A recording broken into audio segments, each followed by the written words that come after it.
Hola, ¿cómo están?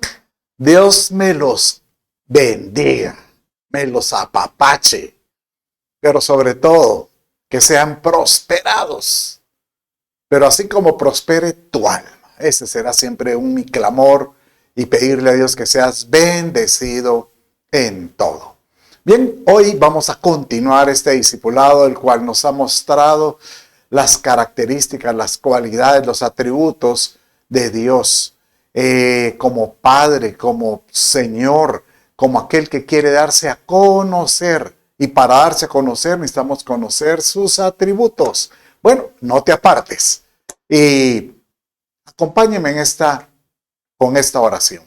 Padre, te doy gracias, gracias, infinitas gracias por tu amor, tu misericordia. Tú eres un buen Padre. Señor, háblanos. Habla al corazón, háblanos en lo profundo y que podamos, Señor, escuchar tu voz y ser sensibles a ti. Todo esto lo pido en el nombre de Jesús, tu Hijo. Amén, amén y amén. Aleluya. Bueno, entonces, hoy vamos a continuar esta serie y estamos en la tercera parte de los atributos de Dios. Dios es mí. Cuando Dios se quiere dar a conocer por medio de sus atributos, Él lo hace por nombres, pero no son los nombres como Jehová Jireh, Jehová Sibacnu, todos los que hemos aprendido con relación a que definen un nombre de Él, sino que son cualidades, atributos de Él. Y eso amplifica lo que dice, así me conocerás de alguna mejor manera. En Isaías capítulo 42, verso 8 dice de esta manera: yo soy el Señor, ese es mi nombre. Mi gloria a otro no daré, ni mi alabanza a imágenes talladas. Aquí él le está diciendo, si me conoces como Señor, yo tengo un señorío sobre ti, vas a conocer atributos, cualidades de lo que yo soy, de lo que yo represento, de lo que yo quiero manifestar. Y en toda palabra él dice, así yo me revelaré. Pues si algo quiere el Padre es revelarse. Y de alguna manera él se revela por medio de sus milagros, por medio de las situaciones que pasan alrededor, por medio de las respuestas. Entonces, ¿qué estás tú clamando? Y si Dios te ha respondido, tú puedes recordar, Él se manifestó, Él se reveló a mí. Por ejemplo, alguien que habló de este caso fue Job. Job, él tuvo muchas experiencias con el Padre, así como lo hizo su abuelo Abraham, su padre Isaac. Él también experimentó esos encuentros con el Señor.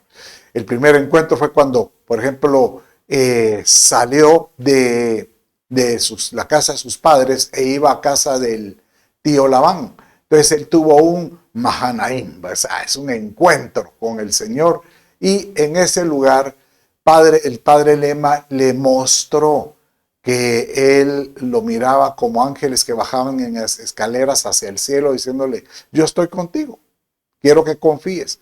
Y a lo largo de su travesía, él pudo encontrar diferentes manifestaciones de Dios.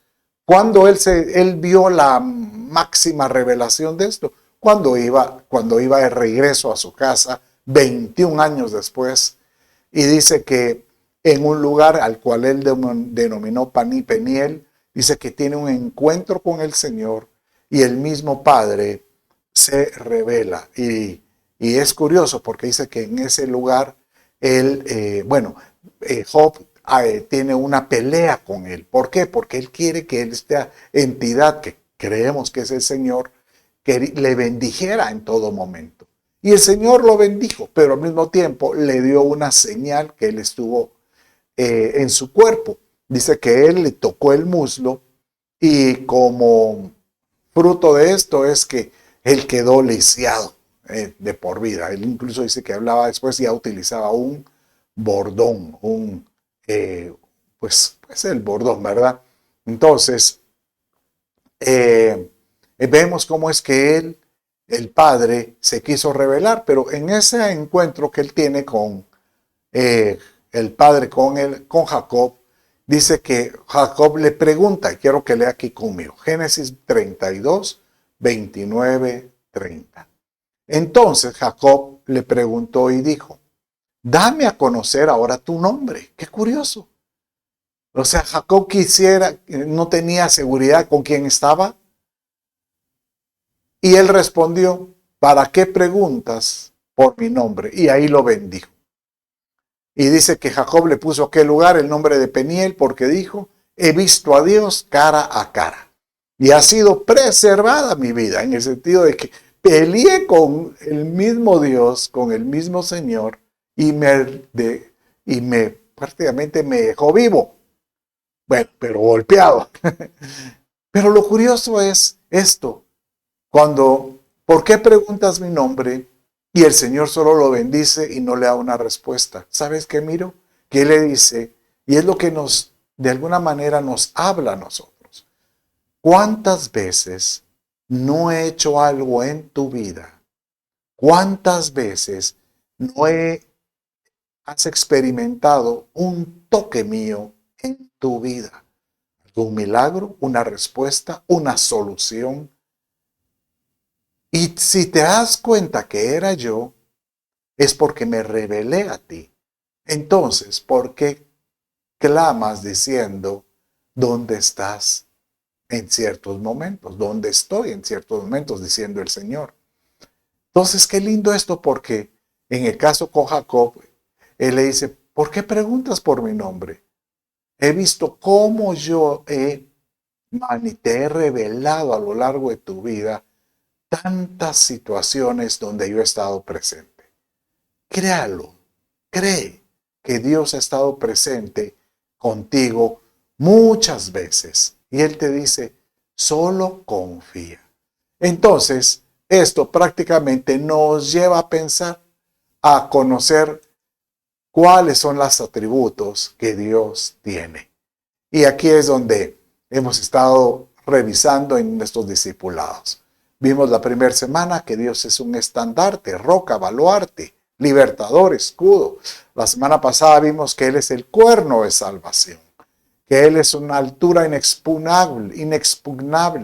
Él es nuestro pastor, luz, supremo gozo.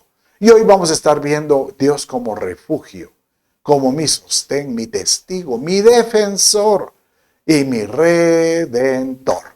Para finalizar la semana entrante y cerramos este discipulado para entrar a otro nuevo, pero conociendo lo que Él es, lo que Dios quiere darse a conocer. Bueno, entonces, prepárese y vamos a ver ahora esas cualidades del Padre como mi Dios, mi refugio. ¿Dónde lo vimos? Bueno, el mismo David, si alguien tuvo una experiencia con el Señor y pudo conocerlo, realmente David conoció al Padre en sus diferentes facetas, como Señor, como el único digno de adoración, como proveedor, como guardador. Y él habló del Señor de esa manera en todos los salmos. Cada salmo que él escribió dando a entender cuánto él se daba a conocer. Entonces, ¿dónde vemos esto? Hemos estado viendo este verso que contiene muchos de esos atributos. Mi Dios, mi roca, en quien me refugio, mi escudo, todos estos los vimos, el cuerno de salvación, mi altura inexpugnable y hoy mi refugio. Salvador mío, tú me salvas de la violencia. ¿Por qué la importancia de ver al Señor con esa cualidad? Uno diría, pero ¿qué diferencia hay en que baluarte, en que escudo, en que fortaleza? Porque cada uno tiene de alguna manera características que definen su amor y su grandeza de cómo proteger. Todos estos se giran alrededor de cómo proteger, cómo poder abrigarte, cómo decirte, con mi hijo no se metan. Y por eso al aprender, ¿qué es eso de un refugio? Es encontrar un lugar de protección, un lugar donde, aunque me estén persiguiendo, yo sé que en ese lugar estoy cubierto, guardado en todo sentido. Dios es nuestro refugio y Él lo que dice es, ten esa convicción, esa certeza, que el que clama para ser guardado y protegido, encontrará en mí ese refugio. ¿Acaso no lo dice en 1 Pedro capítulo 5, verso 4, donde dice, someteos pues o humillaos pues bajo la mano poderosa de Dios, dando a entender que aquel que quiere aprender a encontrarse cubierto tiene que estar bajo su mano? Eso lo puedo ver como un refugio. Mire cómo dice el Salmo 142, 4 y 5. Dice así, el mismo escritor dice, mira a la derecha y ve, porque no hay quien me tome en cuenta. Aquí como que el autor está diciendo, he estado buscando, miro a la derecha y no encuentro la protección. No hay refugio para mí. No hay quien cuide de mi alma. Pero ¿qué dice aquí? A ti he clamado, Señor.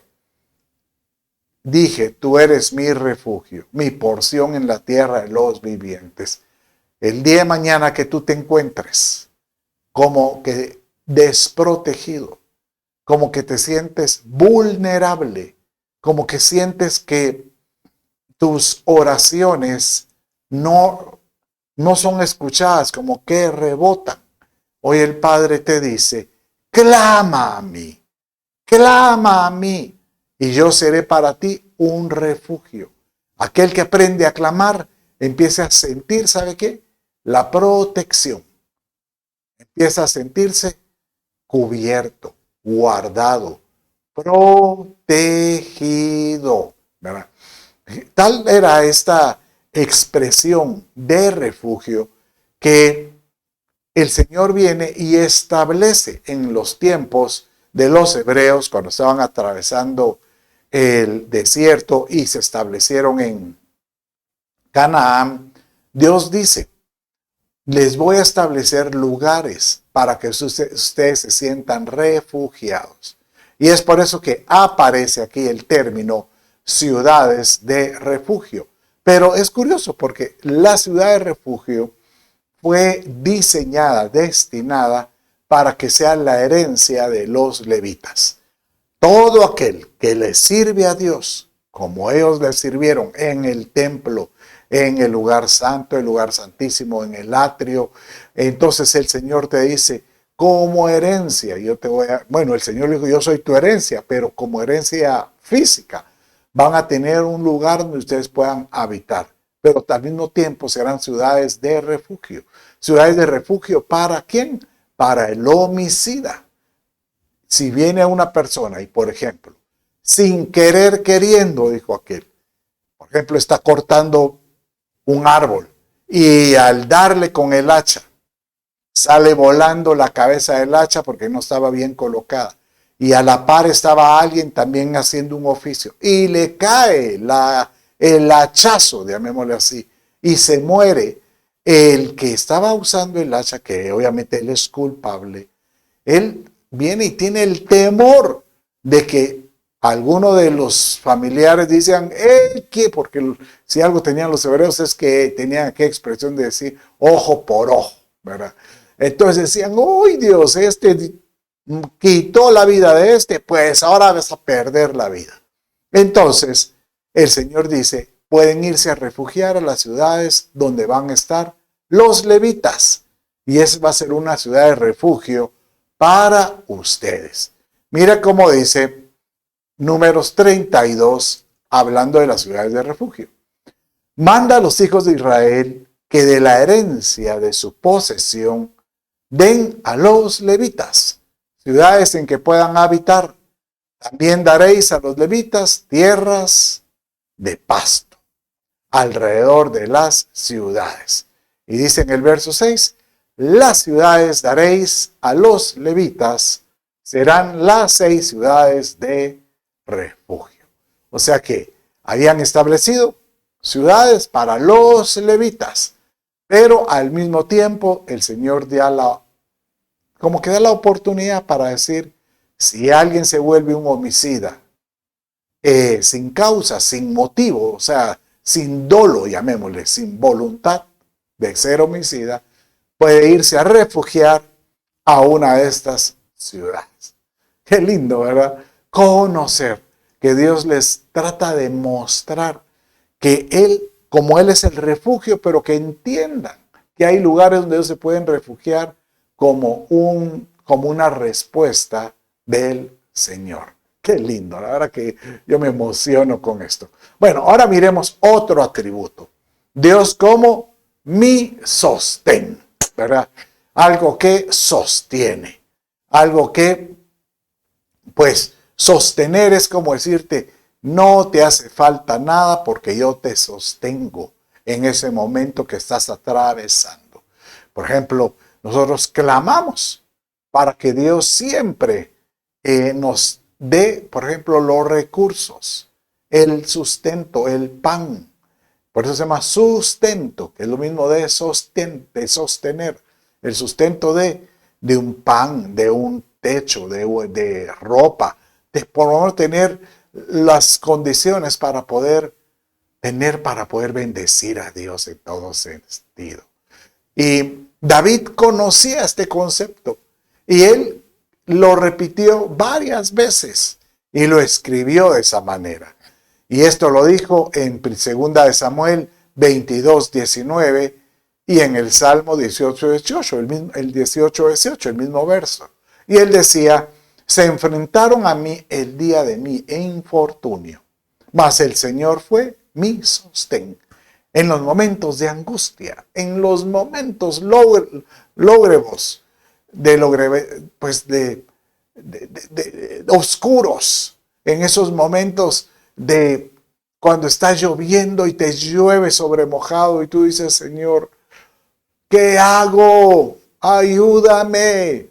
Entonces el Señor dice, tú clamas a mí y sabrás que yo soy el que te sostengo. No temas, yo estoy contigo. Tú puedes tener la seguridad que Dios nos sostiene cuando aquel viene y se deja descansar en él. Esto es como cuando vienes tú y le dices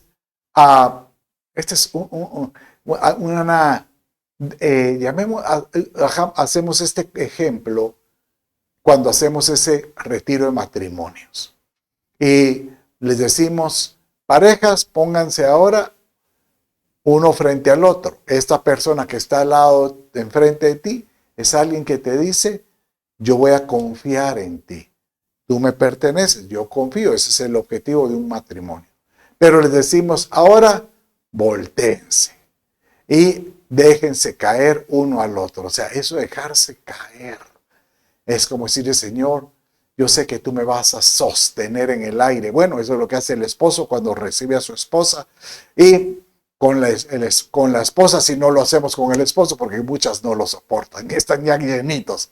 Pero el ejemplo es saber que en los momentos cuando uno se sienta con ese clamor o ese deseo, Dios te dice, clama a mí y yo te voy a sostener.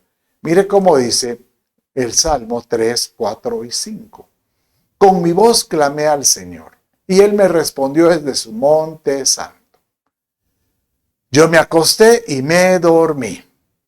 Desperté, pues el Señor me sostiene. Qué lindo ahora poder dormir confiado. También lo dice en el Salmo 127, verso 2, que no hay como aquel que sabe que Dios es su guarda, que Dios es su edificador, porque siendo Dios esas cualidades, Él puede dormir confiado, que Dios provee mientras que uno duerme, dice el Salmo 127, verso 2, que Él te provee mientras que tú descansas. Bueno, es lo que dice aquí este verso. Clamé y Él me respondió. Entonces, ¿qué me queda? Dormir. sabiendo que cuando despierte, Él me responde, Él me sostiene. El Señor está allí. Y eso Él te quiere decir, si tú te dejas sostener, es como los recursos. Uno viene y le dice, Padre, ayúdame, Señor, a tener los recursos para poder pagar la renta, la colegiatura de los niños, el poder pagar mis necesidades básicas. Bueno, entonces el Señor te dice, déjame que yo te sostenga. Pero eso también nos obliga a pensar que Él nos equipa, porque un sostenimiento es decirte, no solo te voy a sostener, te voy a enseñar cómo poder tú sostenerte. Es como aquella expresión que dicen que no es bueno darle solo a una persona los peces, sino lo ideal es enseñarle a pescar. Bueno, entonces el Padre nos sostiene porque nos equipa. Mire cómo dice el Salmo 18, 33 al 35. Dice así. Él hace mis pies como de ciervas y me afirma en mis alturas. Qué lindo poder subir las montañas y sabiendo que Él me ha dado pies, o en este caso patas serían, ¿verdad?, de ciervas para poder escalar esas montañas. Él adiestra mis manos para la batalla y mis brazos para tensar el arco de bronce. O sea, Él dice, yo no solo te voy a dar el pez, te voy a enseñar a pescar, te voy a adiestrar para la batalla. Tú me has dado también el escudo de tu salvación. Tu diestra me sostiene y tu benevolencia me engrandece. En otras palabras, el Señor te dice, yo te voy a equipar porque te quiero sostener. Para que tú veas que no solo voy a estar por delante, en la retaguardia, por encima y dentro de ti, sino que yo estoy siempre, en todo momento. Qué lindo, ¿verdad? Conocer que Dios nos equipa. ¿Por qué? Porque Él nos quiere sostener. Él te quiere decir, quiero darte a ti lo que tú necesitas. Bueno, sigamos entonces con otro atributo para el día de hoy. Dios es mi testigo. Obviamente la palabra testigo es porque alguien va a dar un testimonio de alguien. Por ejemplo, por cuanto yo soy testigo de un milagro que Dios ha hecho, entonces yo puedo tener un testimonio de que Dios hace milagros, que Dios resuelve por medio de milagros. Entonces uno, así como Dios te dice, yo estoy queriendo ser testigo. ¿De qué? Entonces uno dice, ¿y Dios necesita ser testigo? Bueno, léalo conmigo en estos versos. Y dice aquí en Job 16, 19 al 20. He aquí, aún ahora, mi testigo está en el cielo. O sea, ¿qué es lo que Dios quiere ver? Y mi defensor está en las alturas. Y dice aquí Job, porque si alguien realmente no fue confortado, consolado por sus amigos, fue Job. Sus amigos, dice aquí, mis amigos son mis escarnecedores, mis ojos lloran a Dios. O sea, los amigos de Job llegaron para decirle, bueno, Job, en algún pecado estás. Dispare pues, ¿en qué pecado estás? Algo hiciste. Y Job decía, en palabra, no sé de qué me están acusando ustedes. Entonces Job decía, mi testigo está en el cielo. El único que conoce el corazón del hombre. El único que sabe las intenciones del corazón. El que conoce mi vida es el Señor, el que está en las alturas. Pero ¿qué es lo que mira Dios si Él quiere ser testigo?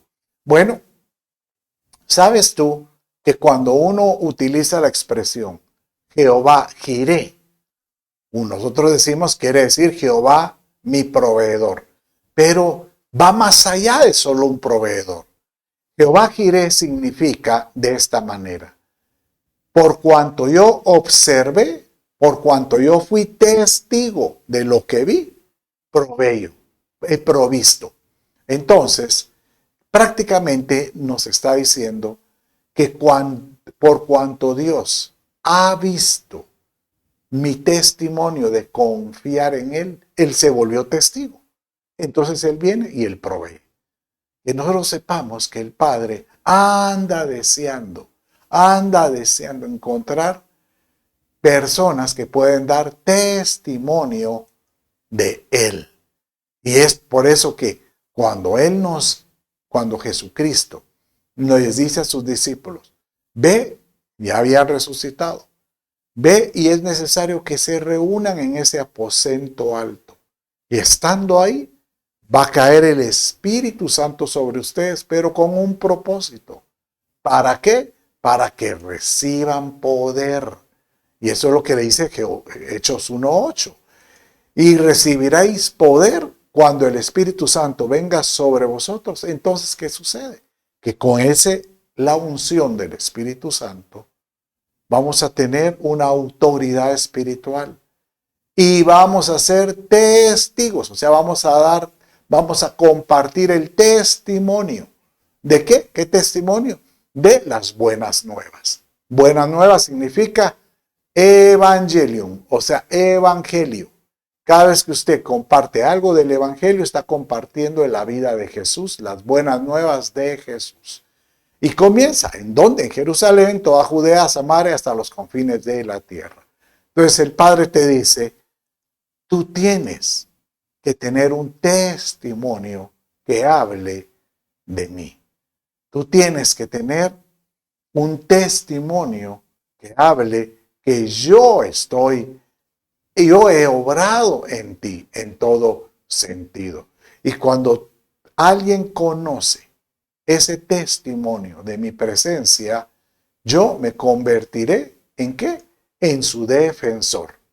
Y esto fue lo que complementó Job cuando escribió esta expresión.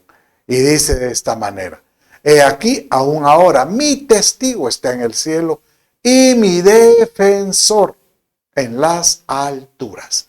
O sea que aquel que ha visto los testimonios de Dios se vuelve confiado que Dios defiende. Diga conmigo, Dios me defiende, Dios me protege, Dios está conmigo, Dios te defiende. Eso del defensor. Miremos, por ejemplo,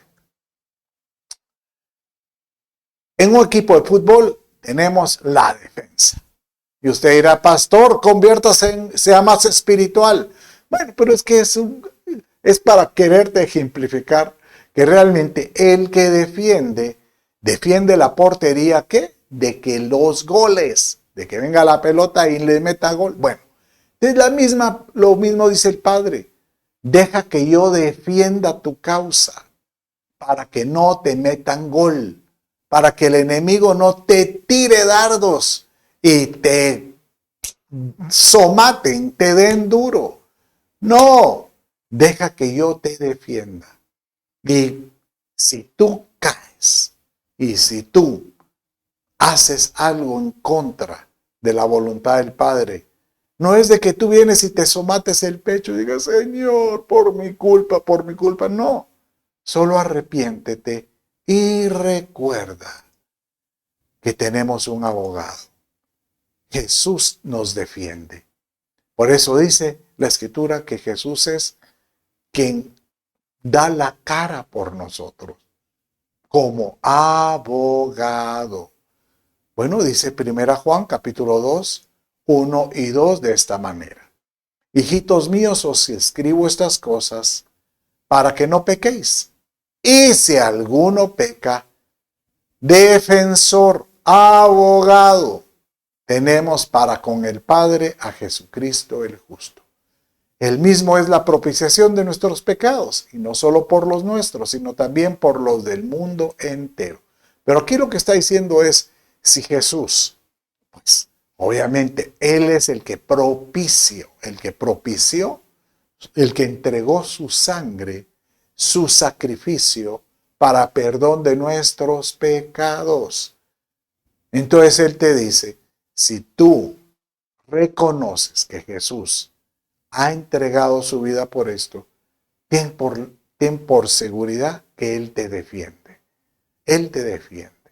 Zacarías dice que delante del trono está la figura de Jesús abogando delante del Padre. Porque el enemigo de nuestras almas, si algo, ¿cuál es otro nombre del enemigo de nuestras almas? ¿Qué es? El acusador. Entonces, el acusador quiere cada vez que uno cae, sale corriendo. Mira a Dios, ya viste. No que es santo, y no que te busca, y no que es santificado.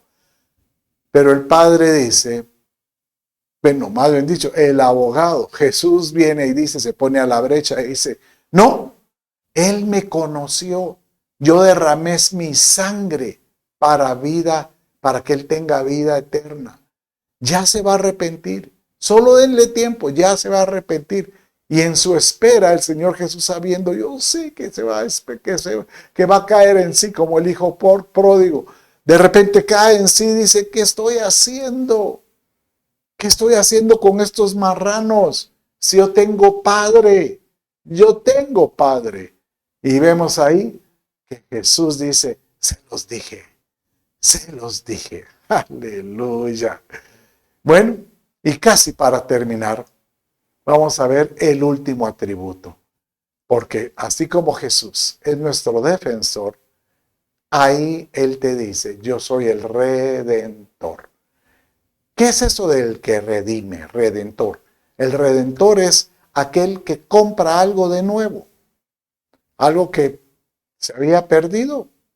Y Él dice, no, yo lo voy a volver a buscar y si me están pidiendo un precio, pago por él, ¿verdad? Eso se llama redención. Aquí en Guatemala tenemos cuando uno va con su vehículo y se estaciona en algunos lugares que no son muy seguros, siempre hay algunos amigos de lo ajeno. Y a veces lo que hacen es agarran los emblemas y quitan los emblemas y a veces quitan las tapaderas de los rines de las llantas. Y cuando uno mira su carro ya se mira sin sus emblemas. Entonces uno le dice, ay Dios.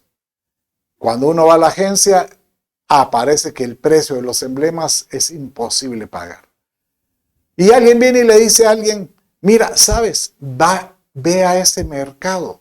Y cuando uno llega a ese mercado, ¿qué es su sorpresa? Que ahí llega a encontrar sus mismos emblemas. Entonces uno viene y dice, los paga. Mire, yo quiero esos emblemas porque son de mi carro. Así, pero a mí me los vendieron. Entonces cuando uno paga eso es como yo redimo algo que ya me pertenecía, que yo sabía que era mío. Bueno, eso es lo que hace el Redentor. Jesucristo pagó por nosotros. Job, pues Dios lo expresó de esta manera, porque él, de alguna manera, habló proféticamente de lo que hizo Jesús, de su redención y de su ascensión. Mire cómo dice este verso en Job 19:25. Yo sé que mi Redentor vive y al final se levantará sobre el polvo.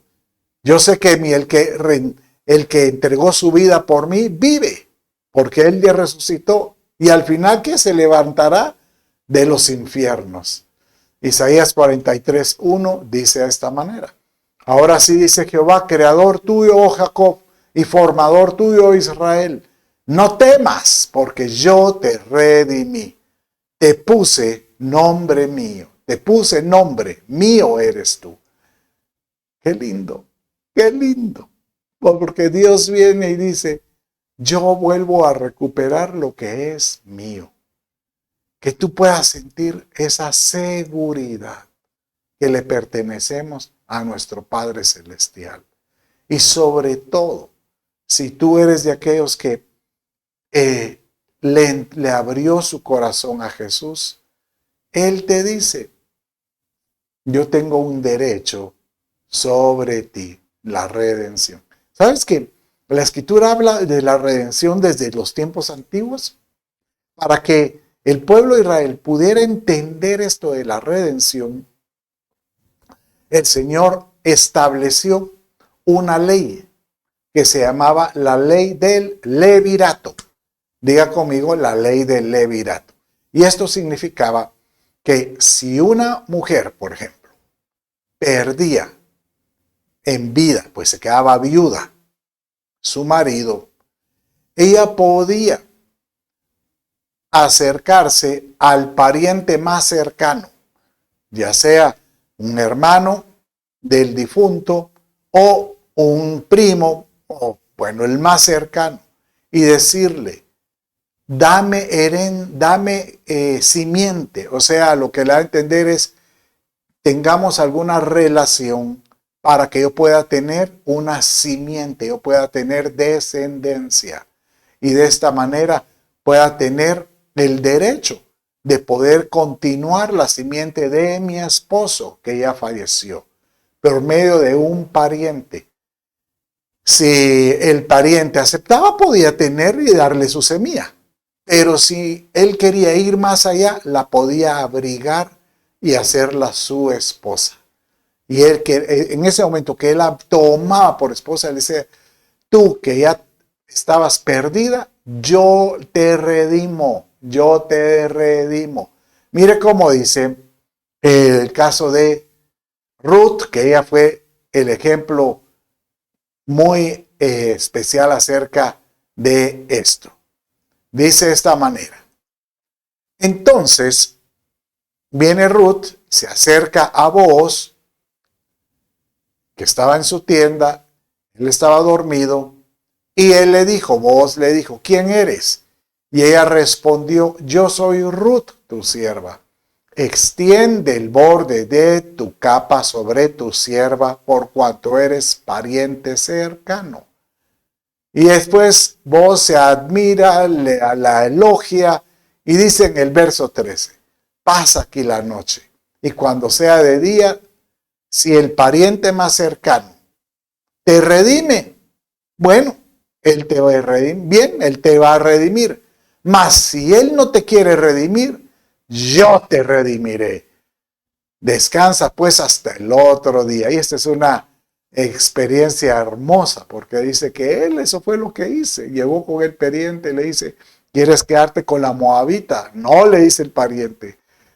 Y entonces vos, me imagino que él dice, este no sabe de lo que se pierde. No sabe lo que significa esta mujer. No sabe el valor que tiene. Y ese es un ejemplo de lo que sucede porque Ruth es una figura de la iglesia. Porque nosotros éramos como moabitas, que no éramos del pueblo de Dios, pero fuimos injertados, fuimos adoptados, logramos participar de esa línea como iglesia.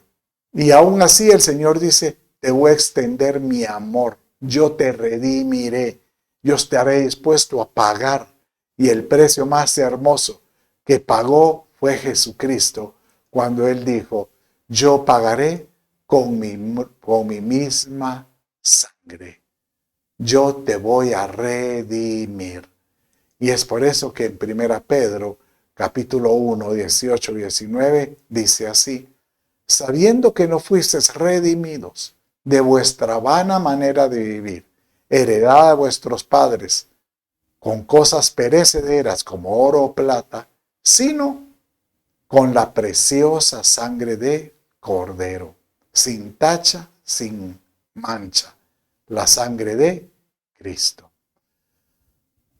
Aleluya. Padre mío, que podamos reconocer que sin Cristo estamos perdidos, pero que Jesucristo es el camino, la verdad y la vida. Que Él nos redimió para salvación y vida eterna. Él entregó su vida por mí. Señor amado, que si hay alguno de los que me está escuchando y necesita, oh Dios, ese encuentro contigo, Ese encuentro que te dice beber a su Padre Celestial como refugio, como sostén, como testigo, como defensor o como redentor. Hoy tú te reveles a su vida. Revélate, Señor. Revélate. Tú eres nuestro refugio. Tú eres mi sostén, Señor. Tú eres mi testigo, porque tú te das cuenta de lo que sucede. Señor amado, tú me defiendes de cualquier causa y tú eres mi redentor. Padre, yo bendigo a todo aquel que me está escuchando. Sea bendito en el nombre de Jesús, tu Hijo. Amén, amén y amén. Dios te bendice y nos vemos la próxima semana.